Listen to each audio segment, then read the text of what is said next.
Bonjour à toi, j'espère que tu te portes bien. Moi, je me porte parfaitement bien.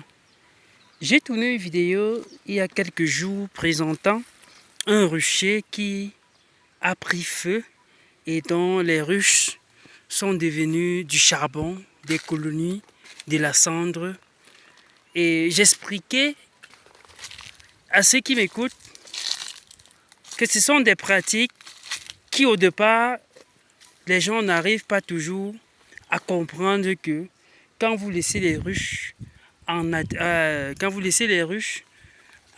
1 mètre au sol, quel qu'en soit ce que vous allez nous expliquer, que vous viendrez nettoyer, il va toujours arriver un jour où vous allez oublier et le feu va rendre votre investissement juste à zéro. Je suis dans une de mes exploitations, vous voyez aussi, il y a eu feu de brousse un peu de partout. Mais mes ruches sont là, par exemple, mes ruches sont là et n'ont eu aucun problème. Déjà, et elles sont simplement en train de faire le travail. J'approche la caméra pour que vous voyez.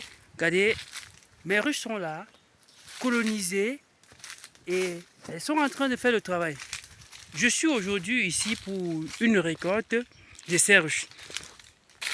Ceci pour vous dire simplement que vraiment, pensez-y à installer les ruches en hauteur et vous verrez le résultat. Donc je peux arriver ici, vous voyez, les ruches sont là, en hauteur. Il a brûlé, le feu de brousse a fait son travail, mais je ne panique en rien. Vous voyez, voilà, mes ruches sont un peu de partout, bien colonisées, elles ont aucun problème. Pourtant, d'autres sont actuellement sur perfusion, voire même dans l'AVC, en AVC, parce que les feux ont ramassé tous les investissements, justement parce qu'ils n'arrivent pas à comprendre que vos ruches en hauteur sont nettement insécurisées. Donc je suis à Fokoué, dans une de mes exploitations. Les ruches sont là un peu de partout, comme vous êtes en train de voir. Et on s'apprête pour faire la récolte. Donc, fidèles abonnés, vraiment, pensez de mettre les ruches en hauteur. Donc, pour ceux qui ont besoin des formations, vraiment, les formations, elles sont là à votre portée et nous organisons bien une si grande formation du 29 au 30 mars 2025. Bien sûr, je vais être avec Tami Jardin, dont vous connaissez bientôt. Donc, je vais vous laisser le lien en commentaire pour ceux-là qui veulent s'inscrire et bénéficier de cette formation. Et pour ceux-là qui peut-être ne peuvent pas s'accommoder à cette date, également en entreprise, nous formons à tout moment. Donc, quel qu'en soit le moment, si vous aviez du temps, vous vous signalez, on va organiser et faire votre formation. Et pour ceux qui ont besoin du bon miel, alors, nous sommes en pleine récolte et nous avons un miel de qualité, un miel purement naturel. Donc, vous voyez que ici en bas, comme je disais tantôt, le feu a tout terrassé. Mais imaginez que je suis venu là, je n'avais pas mis mes ruches en hauteur. Vous voyez, le feu est allé même jusqu'à chauffer un peu les blanches des manguiers et tout.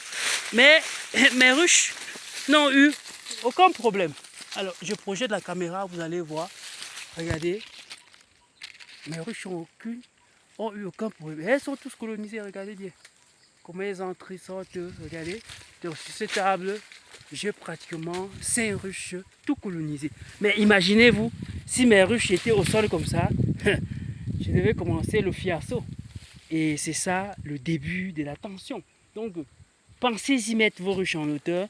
Je ne m'arrêterai pas à vous parler chaque jour de cela. Cela augmente même la productivité.